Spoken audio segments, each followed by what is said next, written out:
Asghar, currently pursuing my MBBS degree in Government Medical College Siddharthnagar. मैं 2020 में आया था सर के पास। उस टाइम मतलब कुछ भी नहीं जानता था, बिल्कुल कुछ भी नहीं जानता था।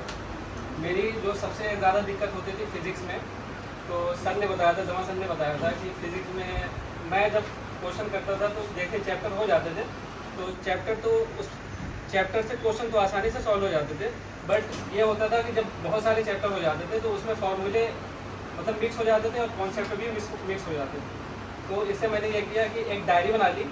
डायरी में मैंने पूरी फिज़िक्स के जितने भी फॉर्मूले थे उसको मैंने लिख लिया।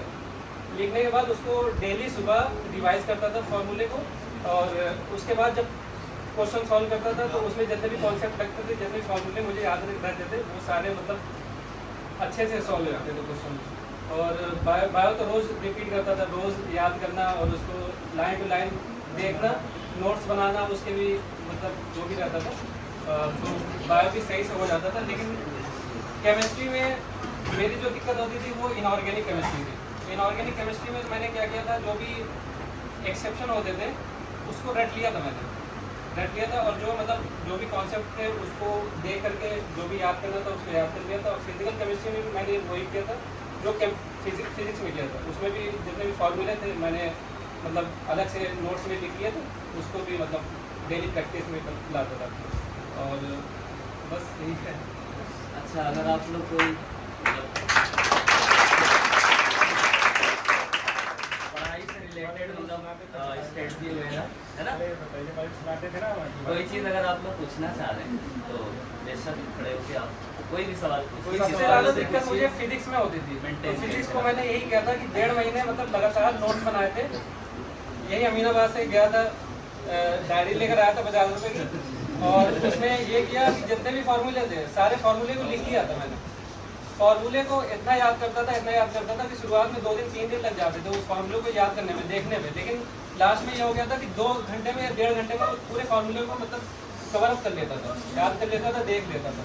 तो इससे ये होता था कहीं से भी अगर क्वेश्चन आ जाए तो क्वेश्चन देखने के बाद मेरे पास तो अल्टीमेटली फार्मूले से ही क्वेश्चन सॉल्व करना है। तो जितने भी फार्मूले में जितने भी मतलब टर्म होते थे उसको विद मीनिंग याद करना होता है।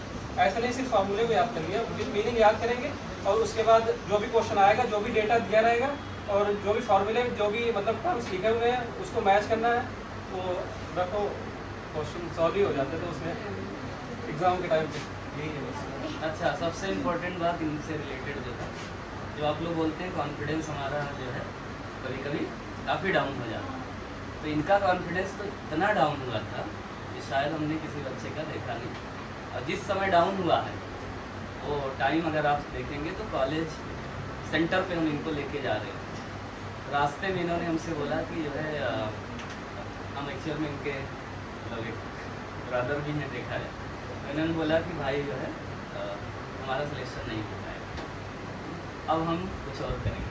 रास्ते में मतलब सेंटर पे जाते टाइम तो इनको हमने थोड़ा कॉन्फिडेंस दिया, और गेट पे जब एंट्री कर रहे थे उस टाइम इनका कॉन्फिडेंस काफ़ी लो हो गया। फिजिक्स में इतनी कन्फ्यूज़न आ गई कि इलेक्ट्रोमैग्नेटिक वेव की जो रेंज होती है ना, एक्सरे है ना, गामा रेज है, ये बिल्कुल पूरी तरह ये कन्फ्यूज़ हो गए कि किसकी कितनी वेवलेंथ हो, जबकि रटा हुआ था। ठीक है, तो गेट खुलने से पहले इन्होंने हमको बुलाया, कहा सर एक्सरे वाली रेंज जो है हम भूल गए, है ना, यही बोला था। तो और हमने फिर अगेन उसको बताया, फिर ये अंदर गए। ठीक है, तो बाहर निकलने के बाद इनका सिलेक्शन डन हो गया। ठीक है, और एक चीज याद है कि जमा सर जो है जो सिलेक्ट होने वाला था उसको सेंटर ले जाते थे। हाँ, ये इसके पहले यासिर को ले गए थे, हाँ जी जी, और इस साल जो सदाकत पे ले गए थे। जी जी जी।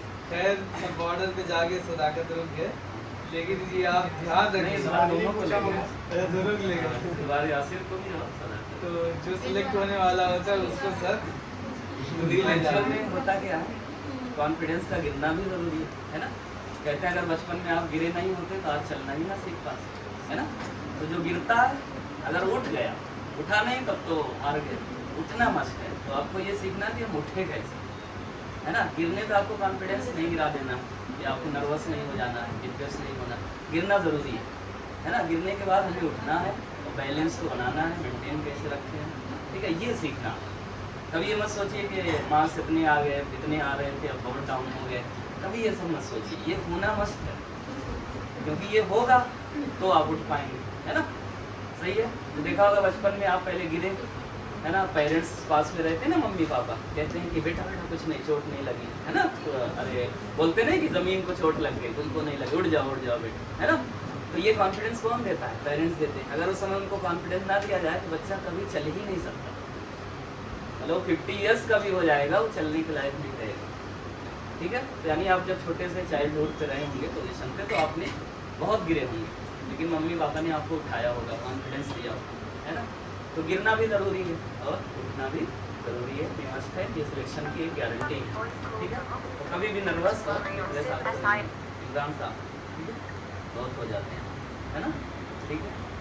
और कुछ अगर अफजल साहब और से सबसे पूछना बड़ी हो दिक्कत ये कोई होती स्ट्रेटजी थी वगैरह। कि यहाँ से क्लास करने के बाद मैं जो है रिवाइज नहीं करता था। जी जी। तो रिवाइज करना बहुत ज़रूरी है। पिछले 4 दिनों का रिवाइज हुआ वो ना हुआ वो कोई दिक्कत नहीं, लेकिन आज जो पढ़ा है उसको रिवाइज करना बहुत ज़रूरी है, क्योंकि वो रिवाइज क्या हुआ हफ्ते भर याद रहेगा। बाद में जो कॉन्फिडेंस मतलब आता ही नहीं है उस कॉन्सेप्ट पे। अगर पिछला 4 दिन पहले 5 दिन पहले पढ़ा हुआ अगर रिवाइज करोगे, आज पढ़ा हुआ शाम में रिवाइज करना मस्ट है, बस ये उससे कॉन्सेप्ट अच्छे बिल्डअप होते।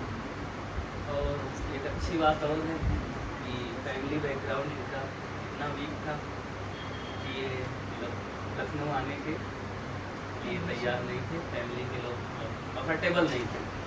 ठीक है। तो इस पोजीशन से भी ये मतलब गुजरे हुए हैं कि आप सोच भी नहीं सकते। लेकिन इन्होंने जो वादा हमसे किया था, सर हम जाएंगे लखनऊ, 1 साल में सिलेक्शन देंगे, हॉस्टल से कोचिंग, कोचिंग से हॉस्टल, और इन्होंने तीसरी गली में पता ही नहीं, जो अमीनाबाद बोल रहे हैं ना, इसी पे एक बार गए होंगे डायरी लेने बस। और अब अभी आए हो तो ये 2 दिन थे टहले हो।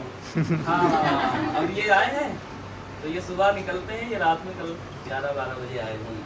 अब इतना घूम रहे हैं, अब लखनऊ में ही कहा, है ना। अब जहाँ उनका इंटर्नशिप वगैरह यहाँ होगी और सारी चीज़ें, इनकी फैमिली सारी चीज़ें यहीं सेट हो, इनका अपना टारगेट जो था वो सब पूरा हो।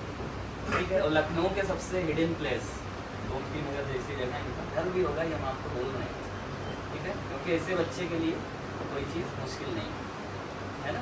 तैयारी के दौरान जो इतना सेक्रीफाई किया हो, जो तीसरी गली में नहीं गया कभी, खाना खाने के लिए जाना भी होता तो एक बार हमारे पास कॉल करते कि हम जाएं या ना जाएं खाना के लिए, जबकि वो मस्त है, सोचिए कॉल ज़रूर करते थे।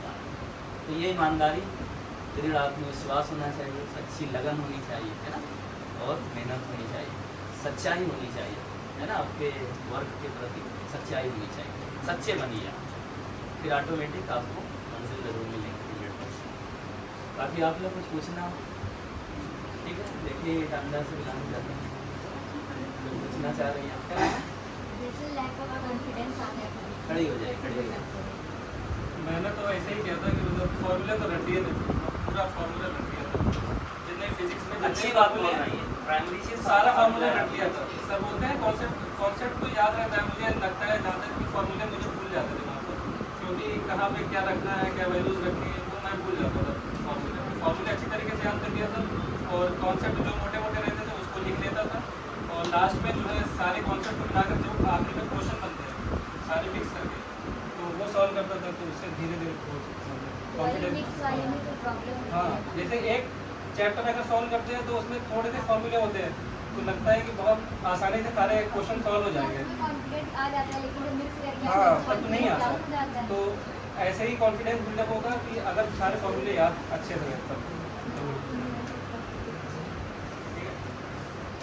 और any क्वेश्चन? हाँ सर ने जैसे टीसी पांडे के लिए फिजिक्स में टीसी पांडे सजेस्ट किए हैं, तो बायोलॉजी और केमिस्ट्री के लिए पीवाईक्यू से सिर्फ काम चलेगा कि और कोई बुक सजेस्ट कर सकते हैं?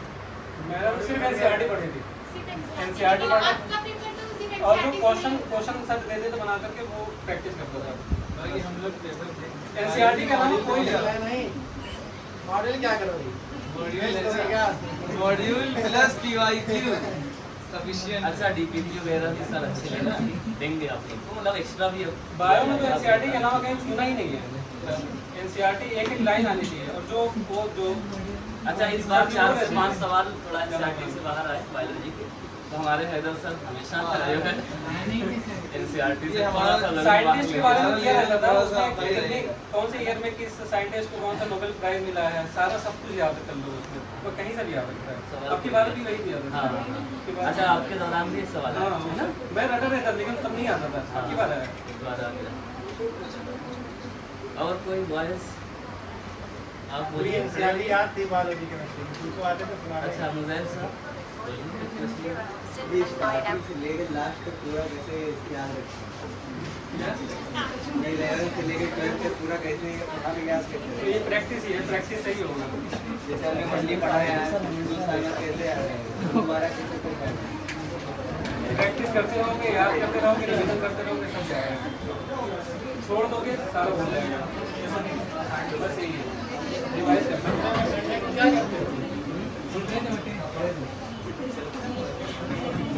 रिवाइज करोगे तो कुछ नहीं भूलेगा। रिवाइज करोगे कितने भी उसमें महारत हासिल है सब भूल जाओगे। अच्छा कपड़े वपड़े जो ज़्यादा धुलते हैं है ना, यानी अपने ऊपर ज़्यादा फोकस करना, ये रिक्वायरमेंट है ना। आपकी लाइफ में 2 चीज़ है, टारगेट और रिक्वायरमेंट। तो सारी रिक्वायरमेंट को ज़्यादातर कन्वर्ट कर दीजिए टारगेट। और कपड़े गंदे हैं तो भी थोड़ा चलेगा है ना, मस्त नहीं है, मस्त नहीं। और किसी को पूछना है हाँ अब बोलिए। हाँ इनका सवाल सबसे टॉप का मैनेजमेंट कैसे करें चीज़ों से पर डे। मैं तो ये करता था कि सुबह उठ करके जो है फिजिक्स देखता था थोड़ा बहुत, और रात में जब जाता था तो बायो रटता था, बस याद करता था, जो भी एनसीईआरटी थी उसको पढ़ता था, ठीक है। और केमिस्ट्री सर बताते ही थे, केमिस्ट्री यही कर लेता था। तो इस तरीके से मतलब 4-4 घंटे 5-5 घंटे जो भी है मैनेज करो। और मुझे लगता है कि मतलब जैसे मैं करता था, हो सकता है कि सब नहीं कर पाए, सबकी अलग अलग कैपेसिटी है, तो अपने हिसाब से मतलब ज़्यादा लोग मैनेज करते हैं, लोग जानते हैं कितनी कैपेसिटी कितनी है, कैसे क्या कर पाएंगे। रील्स देखना बंद करो, तो मैनेजमेंट खुद ही करोगे और वो तुम अच्छे से जानते हो कैसे करना है। रील्स देख रहे हो ना, रील्स देखना बंद करो, टाइम मिल जाएगा। 6 घंटे 7 घंटे निकाल सकते हो सेल्फ स्टडी। पूछेंगे। और रील्स कब बंद होगी जब फोन आपका हट जाएगा। तो जाके अच्छा जो है फोन पूछ लीजिए कौन सा यूज करते हैं। 800 हाँ, वाला वो 1100 वाला नोकिया जो होता है। है ना। अब वो 800 का हो गया। जरूरी नहीं कि मतलब वही यूज़ करो फिर कोई गवर्नमेंट मतलब कॉलेज मिलेगा, इससे भी बहुत अच्छा फायदा होता है अगर अच्छी तरीके से इस्तेमाल करो तो। लेकिन नहीं कर पाते ना। हाँ बिल्कुल नहीं होता है, इस टाइम पे जाना। बेहतर है डिस्ट्रैक्शन हटाओ, जितने भी डिस्ट्रैक्शन, फोन से लेके कपड़ा, अगर लग रहा है तुम्हें कपड़ा भी तुम्हें डिस्ट्रैक्ट कर रहा है कि अच्छे कपड़े डेली पहन के जाएंगे, तो ये भी एक वो है। 2 लोअर खरीदिए, 2 टी शर्ट, चुपचाप एक जो है स्लीपर खरीदिए, उसी में आइए। ये नहीं कि जो है अलग अलग स्लीपर चेंज हो रहे हैं, शूज चेंज हो रहे हैं, है ना, कपड़े चेंज हो रहे हैं, तो इससे भी बहुत सारे बच्चे जो है। चलिए कलवा साहब कहाँ आए, पूछिए क्या पूछना, खड़े होइए। हाँ हाँ पूछिए।